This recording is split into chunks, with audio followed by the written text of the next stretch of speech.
et à tous. Et merci d'être présents.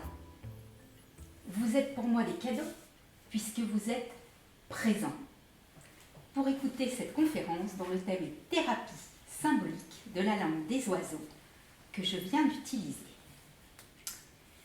Je me suis longuement interrogée sur la manière dont j'allais l'engager et je suis arrivée à la conclusion que le mieux était de démarrer par le début.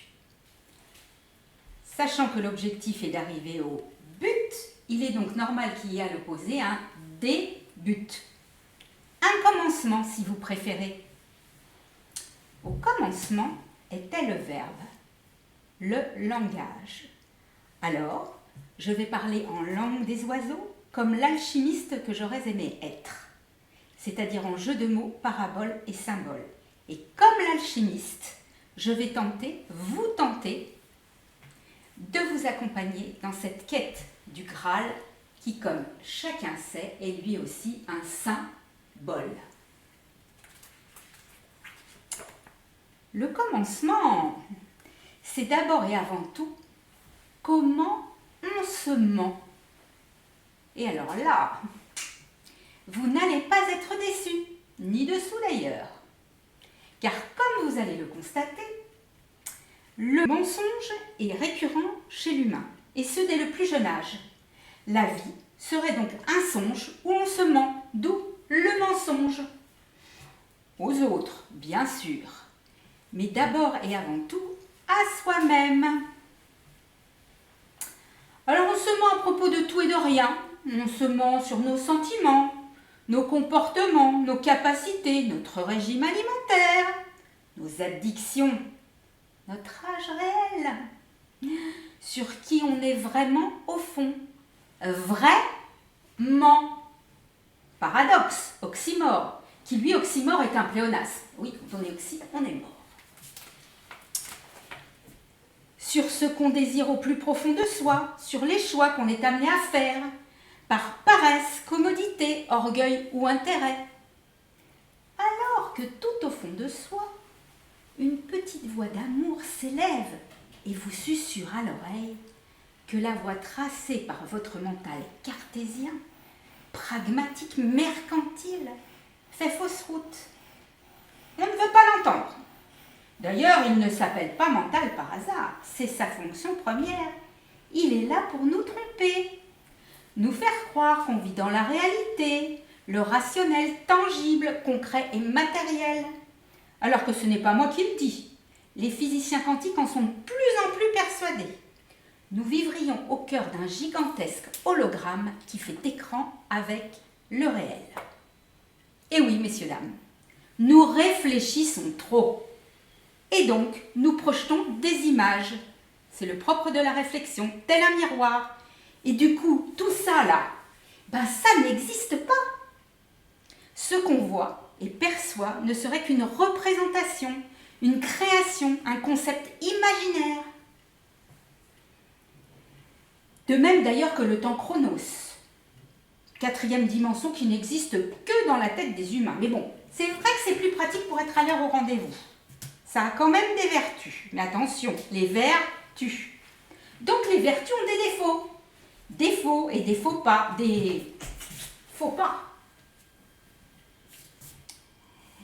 Concept imaginaire donc, dans lequel le cerveau serait non pas le siège de la conscience, avec la science pour ceux qui penseraient encore qu'elle puisse être dépourvue de la moindre spiritualité, mais un simple récepteur de celle-ci, qui serait donc à l'extérieur de nous, dans une autre dimension, sur une autre fréquence vibratoire. Oui, je sais, c'est un peu compliqué à concevoir. Concevoir, c'est se voir avec. Mais les physiciens quantiques sont ainsi faits qu'on ne comprend pas toujours leur logique. Mais bon, en même temps, les sachants, c'est eux. Bref, pour en revenir au mental, il est là pour ça, nous mentir. Et nous, qu'est-ce qu'on aime ça? Nous bercer d'illusions. Et de bercer à berner, c'est devenu haine, c'est devenu haine. On le voit bien dans le monde d'aujourd'hui, où les peurs et les haines tentent souvent de détrôner l'amour inconditionnel qu'on devrait tous partager. savez pourquoi on aime ça? Vous savez pourquoi on en redemande encore et encore? Pour qu'on n'écoute pas la petite voix intuitive du bon sens et du discernement? Parce que cela flatte nos sens. Pas le bon, les autres, ceux du corps. Et où notre ego? Vous savez, le moi superficiel, là, le bien poli, celui qui veut briller au lieu d'éclairer, et dont le contenant, le diabole, qui pour n'être pas un symbole n'en est pas moins symbolique. Et quand l'ego est flatté, ben, il n'y a plus de place pour l'alter ego. Moi d'abord, America first, ça vous rappelle quelque chose? Si bien que les alter ego deviennent des alters difficiles à supporter, mais en aucun cas des égos. Alors oui, l'humain se ment à lui-même par jouissance, au point d'élever la pratique au rang d'art. Appelez-le maître. Et si c'est un homme, maître étalon et rang dardard. Ça le flattera encore plus, sinon lui, sans kiki. Donc, il a la sensation, le sentiment de tout maîtriser avec son corps et son mental. Je vais bien, tout va bien. Tout va bien, tout va bien. Mais son âme, elle en pense quoi? Elle en pense qu'un jour ou l'autre, tôt ou tard, il faudra bien finir par penser les plaies, car tout ça va finir par faire mal, très mal. Et dès lors, à force d'ignorer son moi profond, de faire taire la petite voix qui s'égosille, de se rendre sourd, aveugle et agueusique, l'humain finit inexorablement par se rendre malade. Il se fabrique alors tout seul ses propres maladies. D'abord des petits bobos sans gravité, donc légers. Puis petit à petit, il se convainc. Je ne vous ferai pas l'injure de la traduction, mais bon, c'est un convaincu, que le mal a dit. Il entre alors dans la spirale infernale de la somatisation qui l'entraîne, un entraînement comme un sportif de haut niveau, vers des pathologies plus invalidantes. Il est tout de même intéressant de noter à quel point les orientaux et les occidentaux ont une approche divergente de la thérapie et du soin. On pourrait dire en quelque sorte que les orientaux, qui pratiquent la médecine chinoise, l'acupuncture, les méthodes de relaxation, méditation, yoga, tai chi, qigong, sont orientés. Alors que les occidentaux que nous sommes sont désorientés, et je dirais même oxydés. Partant donc du postulat que les orientaux sont orientés et que les occidentaux sont oxydés, on va dire que ce qui suit s'adresse plutôt à nous, les occidentaux. Toujours dans le déni, l'humain se nie et se renie. Et plutôt que de chercher à l'intérieur de son être la clé qui ouvrira son ou ses verrous, il se tourne vers où? Et je vous ferai remarquer que verrou, c'est exactement le contraire de ouvert. Ouvert, verrou. Eh bien, il se tourne à l'extérieur, bien évidemment. Et il court tout droit chez son médecin, ou son toubib, nom algérien des docteurs en médecine, chercher sa nourriture, panacée originelle censée le soigner. Et là, vous allez pouvoir constater à quel point la langue des oiseaux est universelle et à quel point nous sommes tous univérels. En français, médecin, médecin. En arabe, tout bib. Tout bib, autrement dit, de biberon. C'est dire qu'il s'agit bien de nourriture originelle qu'on va chercher chez son allopathe favori. Certains disent to be en oubliant le B final. Comme ça, il ne reste plus qu'un B. Et cela justifie donc que la panacée ne soit plus destinée au bébé. To be or not to be. Être ou ne pas être. C'est donc être ou naître. Être ou naître. Donc naître, c'est ne pas être. Bon, Ironie écrite par Shakespeare. Shakespeare, je rends mon dernier souffle. Il court donc chez son toubib qui, à sa demande, lui rédige une ordonnance ordonnée qui ordonne.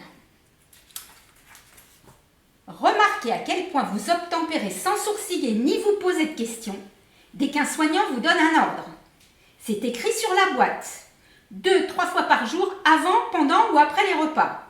Et si c'est du Viagra, messieurs, c'est avant, bien sûr, parce qu'après, c'est pendant. Bref, et tant qu'à faire, autant que la liste soit conséquente, qu'elle se justifie médicalement. Médicalement. C'est les miens, ils sont à moi et j'y tiens. Il s'empresse donc chez son pharmacien, qui les lui délivre et le délivre de ses maux par la même occasion. Qu'il croit. Ah, il va enfin pouvoir se soigner. Se soigner? Mais il ne voulait pas se soigner, lui. Il voulait juste se guérir. Se guérir. Bah oui, mon brave monsieur, mais ça, l'allopathie, elle sait pas faire. Et puis, surtout, elle veut pas faire. Bah oui, s'ils sont tous guéris, les patients pas clients devenus clients plus patients. Comment ils veulent gagner le toubib, ce voyage à Bora Bora promis par Big Pharma dès la énième prescription du médoc miracle pour la chute des cheveux ou les corps aux pieds? Je vous le demande. Life's sweetest reward. Let it flow. It floats back to you. Love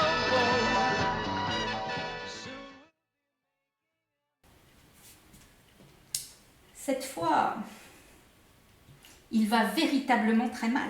Je suis malade, complètement malade. Le médoc bidule pour l'arthrose lui a flingué l'estomac. Les hormones machin pour la ménopause lui ont fait prendre 10 kilos.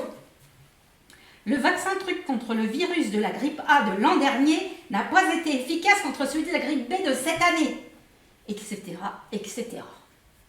Et son mental, jusque-là si efficient, se met à flancher. Il doute, se désoriente, la dépression le guette, le burn-out l'attend au tournant. Tout à coup, il n'est plus si sûr de lui, il n'a plus goût à grand-chose, du mal à dormir. Ses sens, autrefois si pleins de promesses, sont anesthésiés. La spirale de la dévalorisation s'amorce, accompagnée de celle de la culpabilité. Il souffle, s'essouffle. Arrêtez de souffrir à tout prix, son mental lui a tout pris, a pompé toute son énergie. Le suicide lui fait de l'œil. Nous allons faire ici une petite digression alchimique.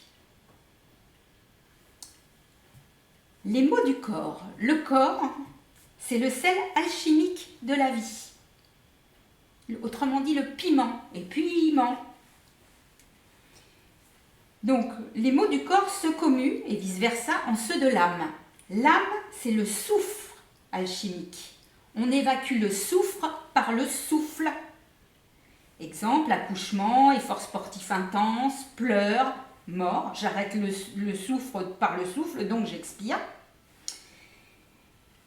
Et donc l'âme, c'est le réceptacle de l'esprit, qui lui est le mercure alchimique.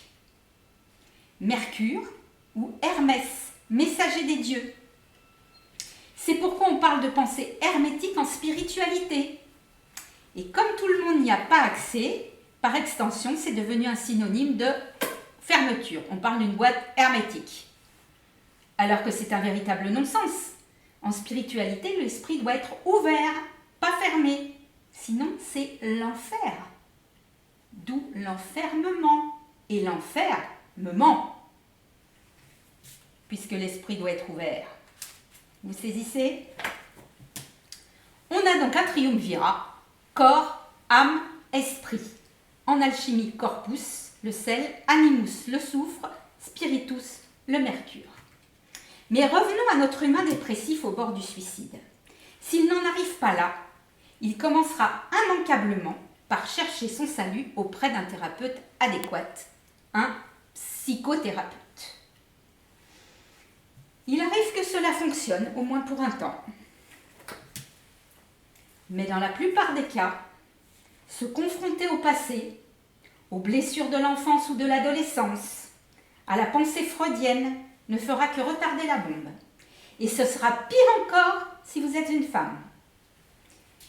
Je vous invite à aller faire des recherches sur le mythe freudien de la femme hystérique sans sexe, homme raté, en quelque sorte. Ça en dit long, hein. Hystérique du grec hystéra et du latin hystéra. Hystéra, terminé, on n'en parle plus. Autrement dit, matrice utérus. Et là, je vous invite à aller visionner un film très éloquent sur le sujet qui s'appelle Hystéria. Très bon film au demeurant. Donc Freud, le roi de la psychanalyse du kiki, est à la thérapie ce que Houellebecq est à la littérature, un misogyne obsédé. Bref, ajoutez à cela qu'une seconde batterie de médocs va encore tomber sur notre humain dépressif. Les sacro-saints antidépresseurs censés le soigner à nouveau, et pour vous soigner, il vous soigne. La preuve, je n'invente rien. Notice par exemple d'un médicament qui a sorti il y a à peu près 3-4 ans, qui s'appelle Brintellix. C'est donc un antidépresseur. Eh bien, sur la notice de ce médicament, vous pouvez lire « Effet indésirable, risque de suicide ». Elle n'est pas belle la mort? Et c'est l'engrenage. Petit à petit, l'humain finira peut-être par se rendre compte que plus il est soigné, moins il est guéri. Plutôt que de se retourner sur un passé douloureux, qu'on ne pourra, quoi qu'il arrive, pas changer.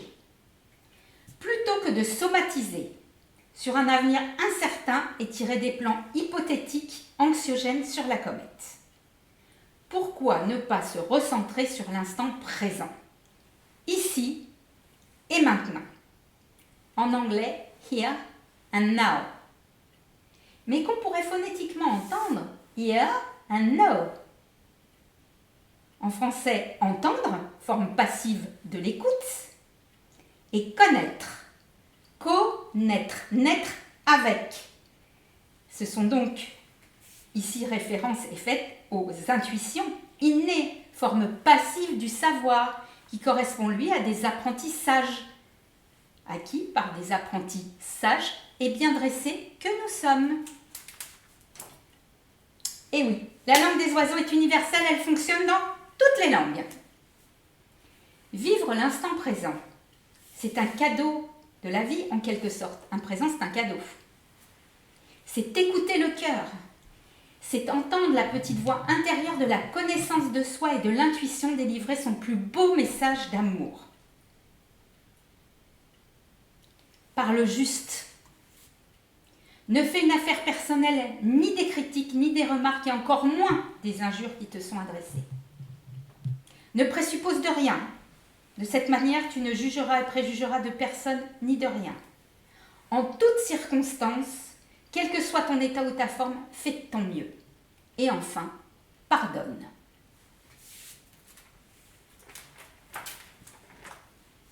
Le pardon. Quand tu pardonnes à quelqu'un, tu ne changes pas le passé, mais tu changes assurément l'avenir. Pardonner, ce n'est ni adhérer, ni cautionner. C'est donner une part. Autrement dit, une chance de rédemption. Celle que chaque humain voudrait bien qu'on lui accorde quand lui aussi trompe, se trompe, est trompé ou commet tout simplement une erreur. C'est aussi se montrer indulgent avec soi-même et avec ses proches. Et c'est la seule façon de guérir. Guérir, véritablement, calmement, durablement.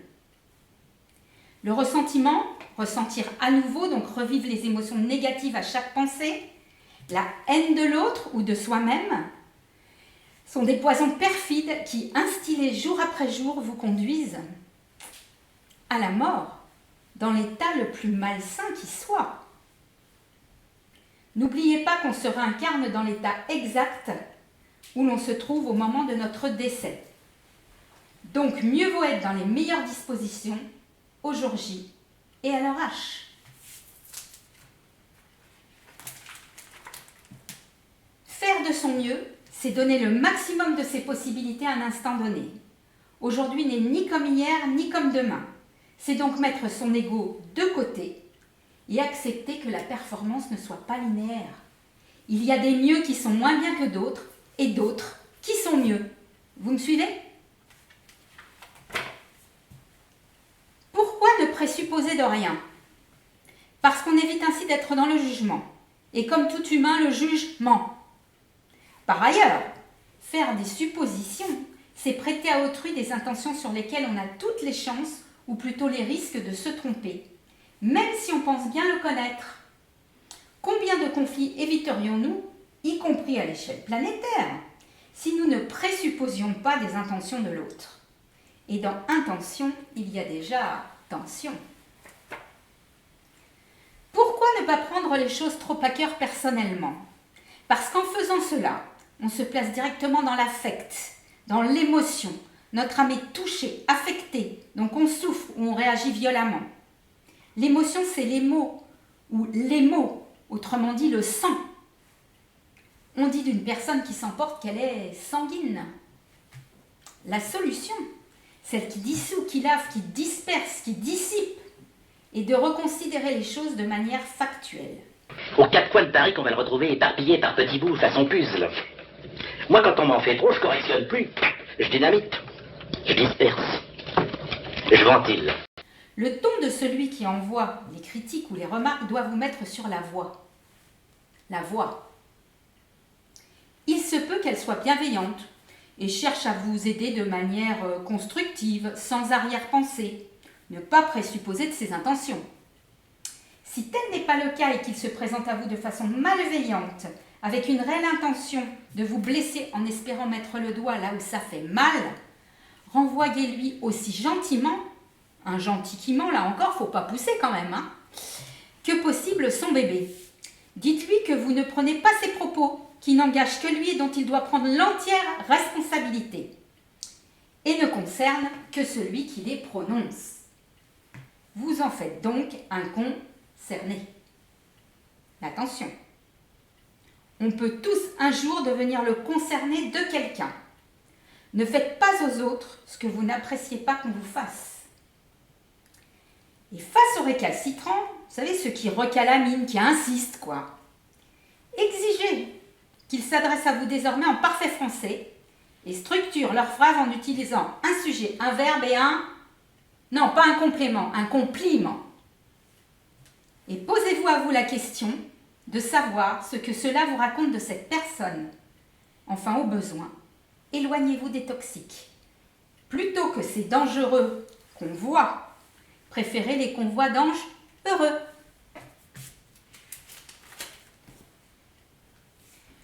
Enfin, pourquoi parler juste ? Parler juste, ce n'est pas juste parler pour ne rien dire ou pire, se retrouver dans la position du concerné. Parler juste, c'est trouver envers les autres ou à l'endroit des autres ou de soi-même. Ben oui, s'il y a un envers, c'est qu'il y a un endroit. Alors, est-ce que l'envers vaut l'endroit ? Ben ça, c'est à vous de me le dire. Les bons mots et le ton approprié. C'est même lorsqu'on n'est pas d'accord ou qu'on défend un point de vue.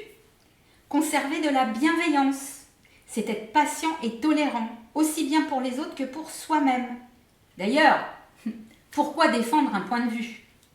Il est attaqué ? Non. Il est débattu, ce n'est pas la même chose.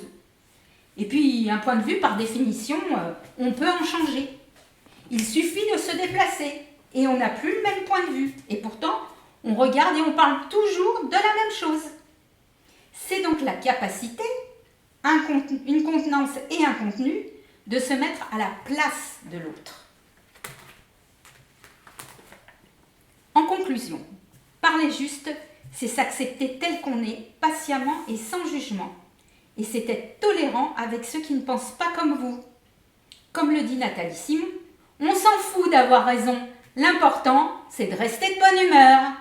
Et si les humeurs sont bonnes, les humeurs du corps, les liquides, le sang, la lymphe, la salive, les larmes, la bile sont bonnes, vous gagnerez en santé et en espérance de vie mieux qu'avec n'importe quel médoc de l'allopathie. Enfin, parler juste, c'est utiliser la puissance énergétique bienfaisante et thérapeutique du verbe, ce que fait la langue des oiseaux, pour dégoupiller les bombes à retardement que peuvent être les jugements portés, les critiques inappropriées, les humiliations subies. Mais attention, cette puissance du mot peut aussi à l'inverse se montrer délétère, perfide, malfaisante, à l'instar de ce que décrit Victor Hugo dans son poème Le Mot, dont voici la lecture. Braves gens, prenez garde aux choses que vous dites. Tout peut sortir d'un mot qu'en passant vous perdîtes. Tout, la haine et le deuil. Et ne m'objectez pas que vos amis sont sûrs et que vous parlez bas. Écoutez bien ceci. Tête à tête, en pantoufles, porte-clos, chez vous, sans un témoin qui souffle. Vous dites à l'oreille du plus mystérieux, de vos amis de cœur ou si vous aimez mieux, vous murmurez tout seul, croyant presque vous taire, dans le fond d'une cave à 30 pieds sous terre, un mot désagréable à quelque individu. Ce mot, que vous croyez que l'on n'a pas entendu, que vous disiez si bas dans un lieu sourd et sombre, court, à peine lâché, part, bondit, sort de l'ombre. Tenez, il est dehors, il connaît son chemin. Il marche, il a 2 pieds, un bâton à la main. De bons souliers ferrés, un passeport en règle. Au besoin, il prendrait des ailes, comme l'aigle. Il vous échappe, fuit, rien ne l'arrêtera. Il suit le quai, franchit la place, etc.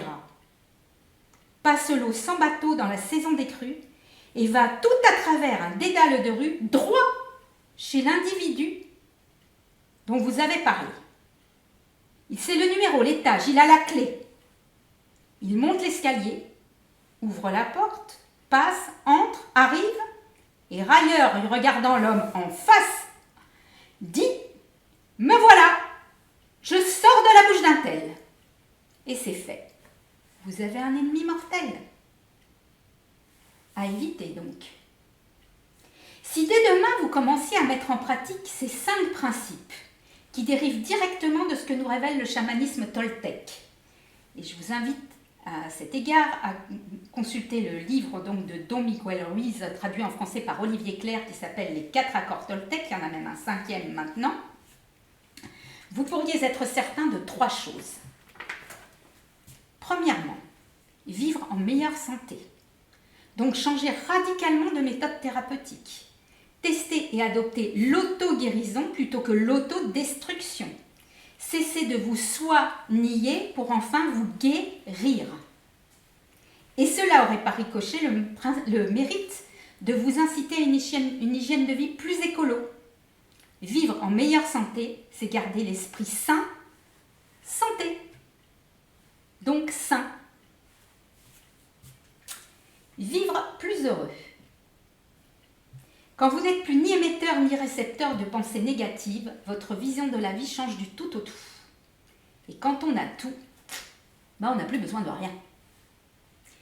Et donc nos habitudes consuméristes se modifient. On délaisse le superflu pour se recentrer sur l'essentiel, l'essence du ciel, la grande conscience universelle. Conscience avec la science universelle. Donc, elle change du tout au un, à l'unité, qui nous relie les uns aux autres dans un amour infini et inconditionnel. L'amour.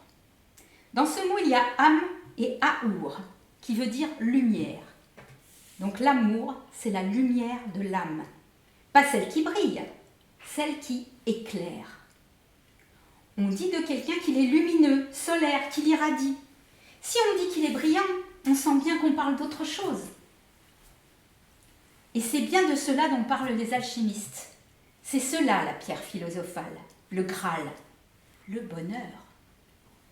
Dans le bonheur, à la bonne heure, le temps et l'espace n'existent plus. Les amoureux sont seuls au monde, dans l'instant présent, cadeau de l'ici et maintenant. L'ego et le mental s'effacent pour ne plus laisser place qu'à la vie et au pur esprit. Troisièmement, vous pourriez être sûr de quitter le monde matériel au meilleur moment pour vous et dans la bonne humeur.